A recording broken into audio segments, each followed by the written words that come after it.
And I have said that a lot of time. We don't have the Muslims, we don't have the Jews or the Christians. We have different kind of the people among every religion. There's no question there are some people who call themselves Muslim, they have done bad things that cause bad reputation for the Muslim. But if we look at the studies and the statistics among the Muslim people who live in the United States, the majority of them are productive people contributing to the science and technology and to the charity in this country. The question that I have, I'm looking for the solution, because I'm sure that every religion who came to this country after the original people who came, or every race who came to this country, faced kind of the discrimination and hostility.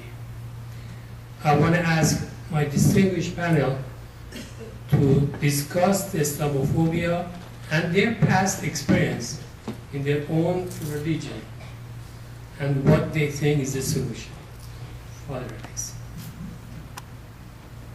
Well, it's absolutely true that every faith, I believe, and certainly most ethnic groups, when they come to the United States, suffers a period of intense rejection and persecution and demeaning. I mean, speaking for the Catholic Church, we were for many, many, many years in the position that you as Muslims are now, in a real sense. I mean, we were denigrated, we were termed mackerel snappers, because we used to not eat meat on Friday, therefore we would eat fish, and the people in a very degrading manner would say, well, there goes a mackerel snapper. You know? I remember even as a kid here in Los Angeles, where you wouldn't think there was that type of mentality, hearing things like that. I remember prejudice against, many, many years ago, some of our schools in the southern part of the country. I mean, this wonderful film you just showed us about slavery and such. Some of our Catholic schools, when they integrated and such, we went through sheer, excuse the expression, hell. Because people don't like to be challenged. They don't like to be challenged. This fear of the other, for some reason, is just incredible. We endured that. I'm not going to sit here and say that we are totally accepted today in all places. You will have to endure this. We are here to help you endure this, and to stand with you and show solidarity with you, and to show the rest of our country especially that we're not going to tolerate, we're not going to put up with that continued type of isolation of people, victimization of people, blaming a certain religion for all the world's ills now. It's absolutely unacceptable, and we're here to try to help you with that.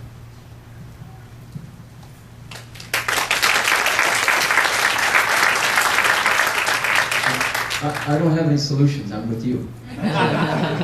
You want to let Steve go first? Okay. No one has spoken out more eloquently about Islamophobia in this room than Salam has. And I've read his papers and his articles and his statements on Islamophobia. I think we have a man who can give us some good advice on it. Even though he's very humble and passes the mic, I pass it back to him. But still, we want to know your opinion too. Okay. Well, you know, yeah, this issue is too big to really be resolved in a panel discussion. But we should be aware of where the trends are going. And let me just point to a few good studies that have been conducted recently. First of all, there's something called the Center for American Progress. It's a think tank in Washington, D.C. And they just issued a report on Islamophobia. And basically, they pinpointed who is financing Islamophobia in America. And it's something to the tune of $43 million of money spent to create position papers, to develop spokespeople, and to have political influence in America to basically produce the narrative that, yes, America should be at war with Islam. And herein lies, I think, the first important observation, that these anti-Muslim, I don't know what you want to call them, nuts, if you will, are saying the same thing as Al-Qaeda, that America is at war with Islam. So if anyone is undermining the national security of America, it is these anti-Muslim ideologues. And that is one very important message we have to take to the American public. They are feeding into the Al-Qaeda rhetoric. Having said that, there was another study that was conducted a couple weeks ago by Gallup. It was a study of Muslims in America. And it showed that Muslims in America actually feel very optimistic about living in America.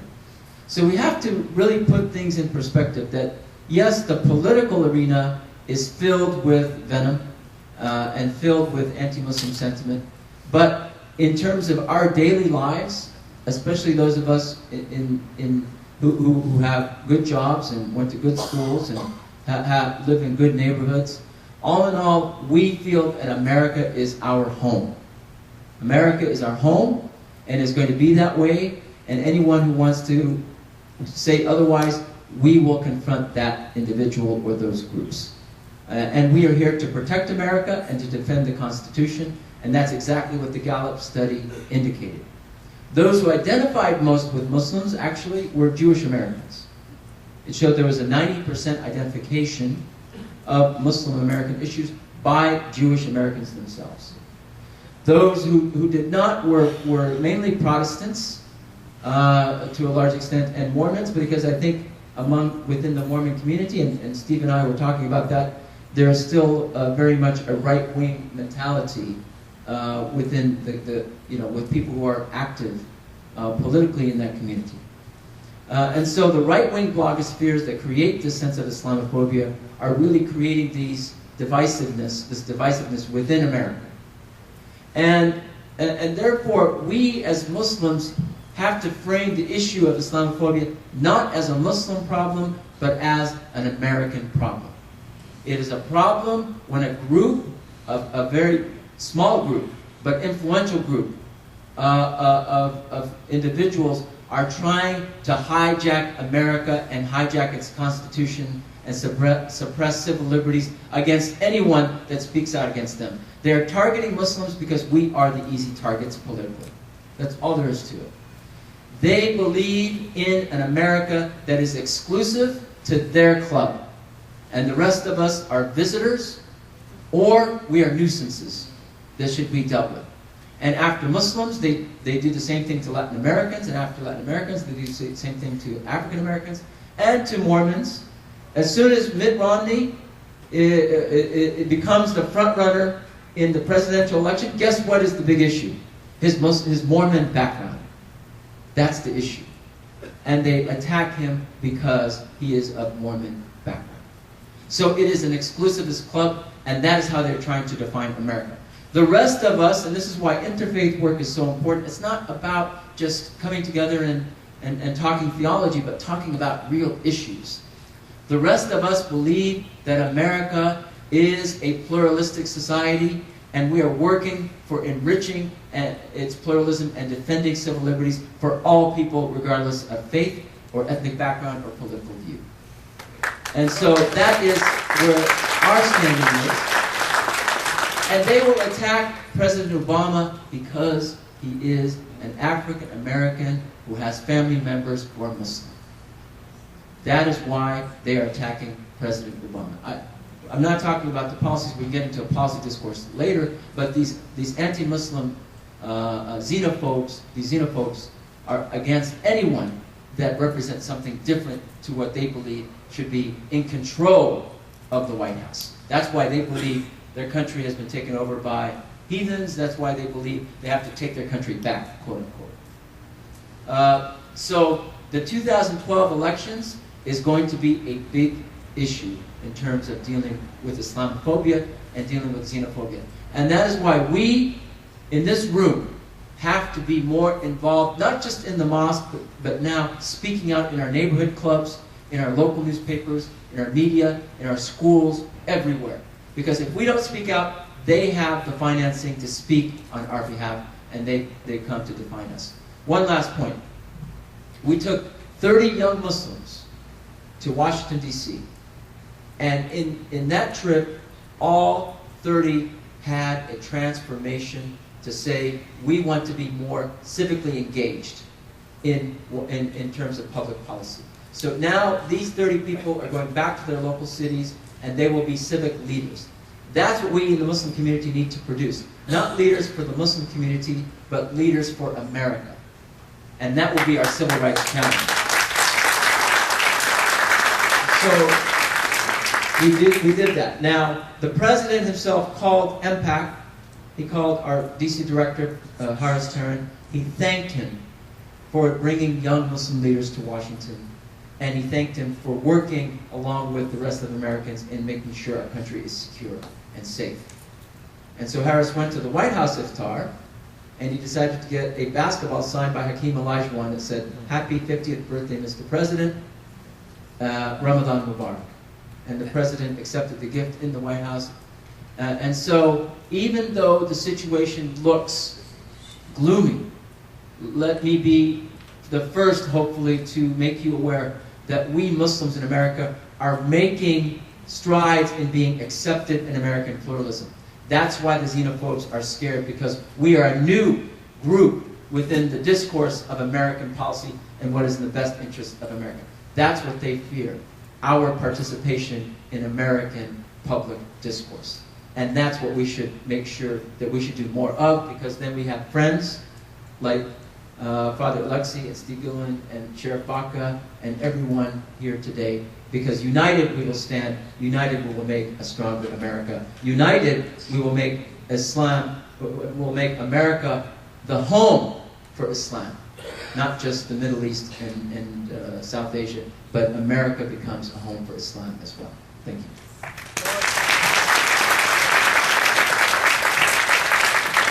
Didn't I tell you he was good? Any of his writings are educated, well-researched, informative, and right on. So I appreciate Salam and all the work that he does through Impact. The same book, they're the same studies by Gallup. In fact, a little book I recommend to everybody. It's What Muslims Think. Is that the title of it? What Muslims Think. Muslims really think. Yeah, what Muslims really think. And it's by John Esposito. It's published by the Gallup organization. And it's interviewed a sampling around the world of Muslim populations. And one of the questions included in there was, in resolving a particular problem, how do you feel about using violence to resolve this particular situation? And they found out across the board amongst the Muslim people that they were opposed to violence far less than most Americans are opposed to violence. And should Americans be fearful of Muslims who oppose violence, basically, and are peaceful people? And there are a lot of lots of information within this book goes face to face with the Islamophobic statements that are being made out there. It's a good tool. I use it all the time, as in my work with the Latter-day Saints. And as Salam said, that some of our people are caught up in some of the right-wing stuff, and I get emails all the time, just friends who want to know. I find out that Latter-day Saints want to know the truth. So they send me emails that they get of all these lies about Muslims, and they say, well, what do you say about this? And so here I go again. So I sit down and I type out an answer to the person, but I refer to that book very often. I send big chunks of quotes to them to straighten them out. And then I share my experience as serving and working with the Muslim people, and how much I enjoy this opportunity to be among people who are peace-loving and are generous and are family-oriented, who are modest. The solution to the problem is education. The problem is ignorance. And people are exploiting ignorance for power.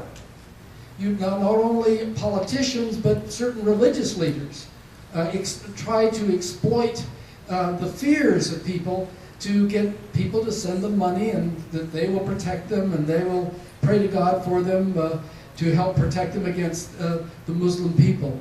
And I say this is wrong, it is evil, and the only way to solve this is to educate the people. The best education is to get to know you. And the challenge for you is to get to know your neighbors, get out more in the community than you have, because to get to know you is to love you.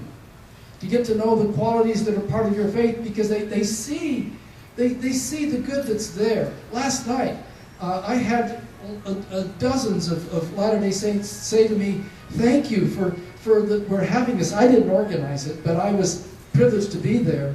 But thank you for doing this, because these are wonderful people. And they're my neighbors, and I've never met them before. And on the other side of the coin, I had Muslim people saying the same thing about our faith.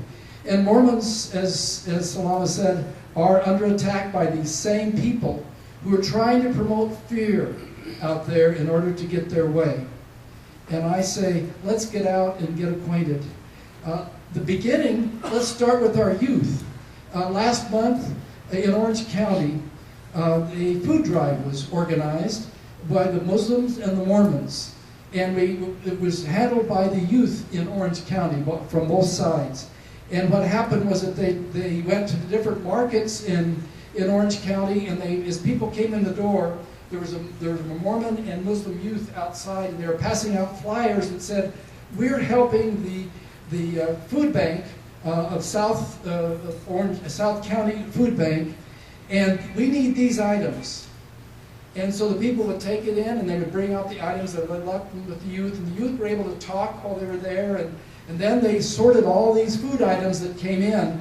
Over 6 tons of food came in, and they were able to talk together, and they had a wonderful activity, but at the same time they were able to help in their community.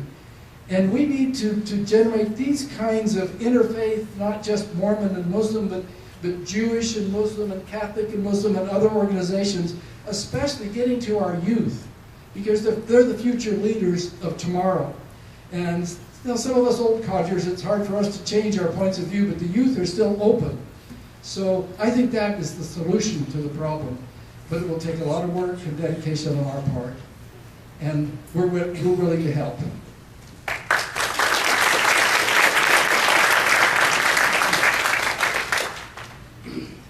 In reference to Father Alexei's statement about the history of discrimination against Roman Catholics, I would like to remind you of what once Mark Twain said. In fact, he quipped and said, history doesn't repeat itself, it does rhyme. During 1920s, well until I think early 1960s, Roman Catholics were subject to many different types of discrimination. Now, I, as a person teaching law, was very interested in the history of laws that were passed during that time in order to suppress the Roman Catholics and consider them as others or strangers. Or there was a law called Convent Inspection Law. That was a very infamous law that allowed unwarranted search of Catholics' houses of worships, churches, in order to find what? Weapons. Because the propaganda was that Roman Catholics were trying to dominate the world under the leadership of the Pope. Now, I think here where Mark Twain's quip, it makes more sense, because we Muslims now are being subject to the same tactics, being called as those who are seeking to dominate, to change the society, to change the state of the United States, to government, to change to dominate Sharia. Nowadays, Sharia has become a slander, something that if you use the word Sharia, it's as if you're insulting people. The very similar laws are being negotiated and discussed now, at this very moment, in 13 states. They are equating our Muslims' worshipping activities as non-violent imposition of Sharia. If we gather in 2 or more groups, we may be subject to we are vulnerable to be considered as terrorist teams. I could go through the laws, the drafts that I'm working on them, to tell you how extensive they have defined the word Sharia in order to justify these very unconstitutional bills that they are trying to pass as their laws. There is a strong racist undertone against Muslims, and within this very rhetoric against Muslims, the Muslims are being viewed as political scapegoats. Muslims are being viewed as strangers, immigrants who should not and would not have the rights that every other citizen should enjoy. Muslims are being targeted, as Brother Gilliland explained, in Orange County, even while they are doing a charity. Now, there is a lot to tell. Where does it comes from? How they are being funded? Thanks God we have a very free and open society in the United States. We can have access to the sources, to the news, to the information, and to trace them out where they are. And why are they doing this to Muslims? So the problem, it's not a creeping threat that many of the, I'm sorry to say, congressmen are calling Muslims and Sharia. It's not a creeping threat. Muslims in this society are the ones, according to that Gallup statistics, and also other studies and surveys, are the ones who believe that more than other groups, that elections in the United States are honest, the justice system is doing great, they don't see any major conflict between their own religious culture with the mainstream American lifestyle, and many other similarities. In fact, they prefer at times call themselves Americans first than Muslims. Now, as I said, there is a strong racist undertone against Muslims, to using them as political scapegoats, beginning from a mosque in New York, beginning from a law professor, Elena Kagan, being nominated to go to the Supreme Court, and because once, as the Harvard Law School dean, she approved an Islamic finance law project in Harvard Law School. We are being equated with fascists. Newt Gingrich called us fascists, Nazis, whereas, as Dr. Namazikhah said, a great majority of Muslims are educated. They are among the most advanced educated people in the United States. And I don't know where all these rhetorics against Muslims come, although if I had time, I would tell you the whole story. I have collected tons of papers and articles and studies. Thank you.